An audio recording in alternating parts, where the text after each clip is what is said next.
So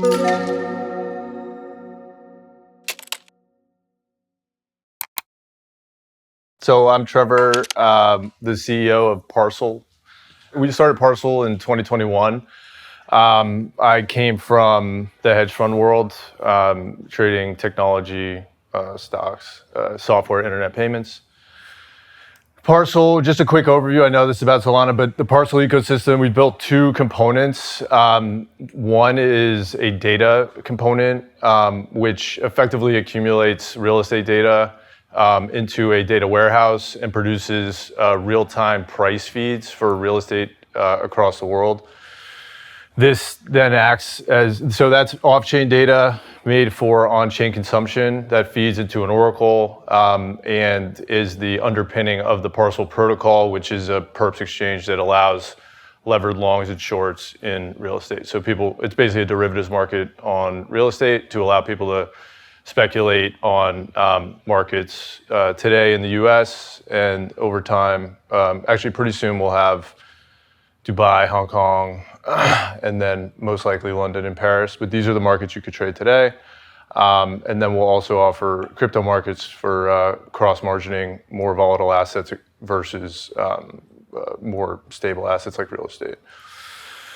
Timeline, we started in 2021. We raised money from Archetype, Dragonfly, Coinbase, Parify, Solana, and Fifth Wall, which is more of a Web2 real estate firm.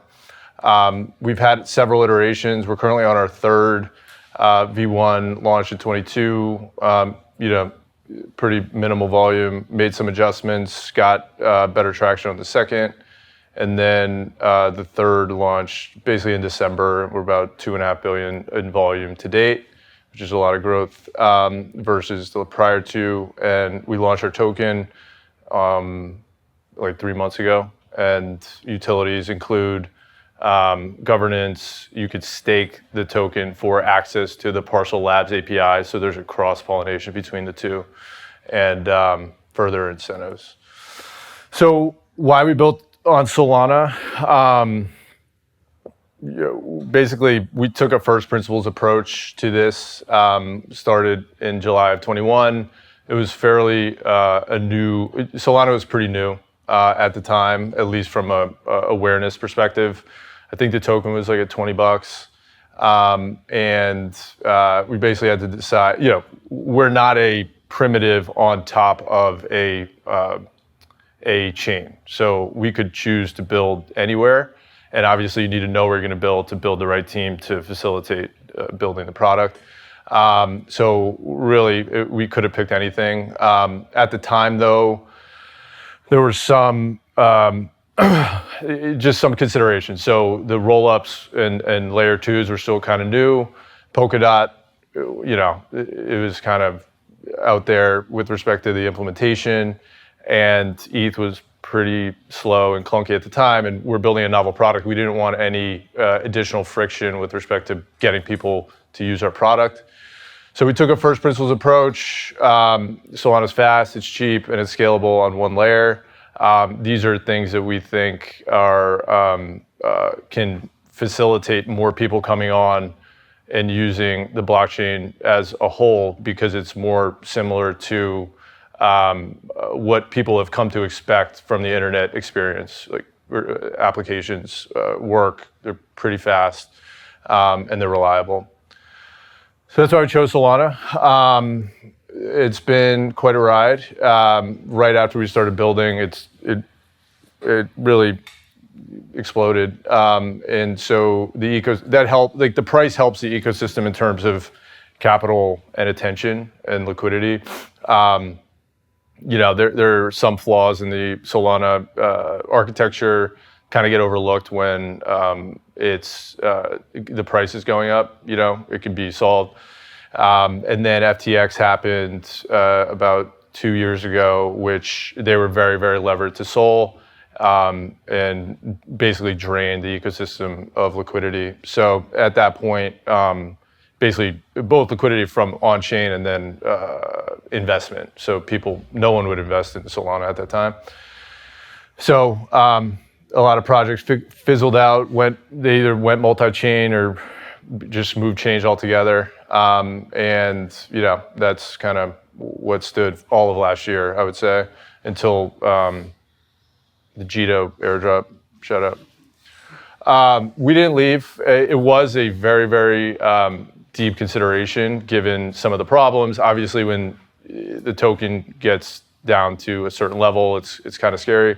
And also just the lack of liquidity. But we got a little lucky. There was this investor he's a hedge fund guy who he's like, look, I love the idea, see the problem it's solving. I want to put $10 million in it, but I can't, like the product sucks from a implementation perspective. So instead of deciding to move to a different chain where we would have made no progress on the product, because you basically just clone onto ETH or something of the sort, we just decided to work on the product itself. And really the core thesis was still the same, like nothing changed. There were some outages, but they're being fixed. Fire dance are coming, which Austin can talk a little more about. So that gave us confidence, at least, mild confidence that we should keep going that way. So today, I think the team at Solana remained very resilient, which is comforting to some extent. Obviously, everyone needs to do what's best for themselves, but knowing that the core team was building and fixing things and just grinding it out was reassuring. I think the people who have remained in place after a pretty deep bear market, kind of idiosyncratic to Solana, have benefited on the other side. And then there's just been more initiatives to bring liquidity on chain with Circle and others, and then Fire Dancer should help redundancy and speed and scale. So that's kind of where we're at.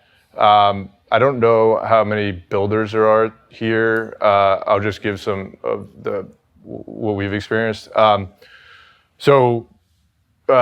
Talent is harder to find here, at least from what we've found, just given the language is not as, the Rust is very widely used, but Rust on blockchain is less, it's just not as, it hasn't proliferated like Solidity. It's more complex, it's lower level.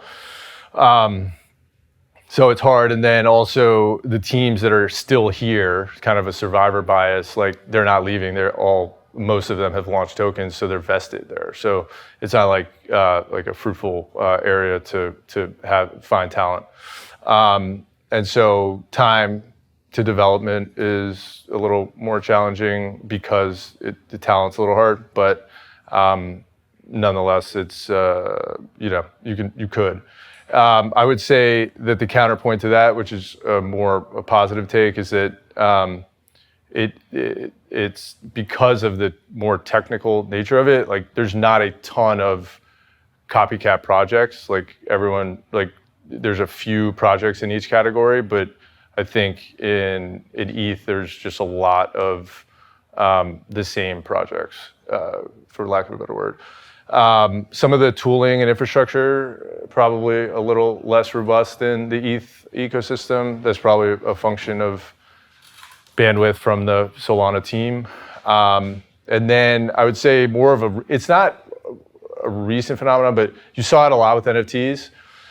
Because it's so fast and cheap, the last bull cycle, it was like NFTs or Solana's product market fit, right? But really the product market fit is like fast and cheap transactions, which then allow more speculation. So NFTs were that use case. Meme coins are now the use case. So you're always fighting for, not fighting, but there's a lot of supply of new things, and you're expected to always be exciting when there's just a lot of new projects coming to the market, or new tokens, I wouldn't say projects. But and that can attract different types of investors and types of capital that you just need to be aware of. So that's one of I guess it's good. It could be two-sided, good and bad. A lot of users playing one thing, but very, very short attention spans. So I think that's it from me.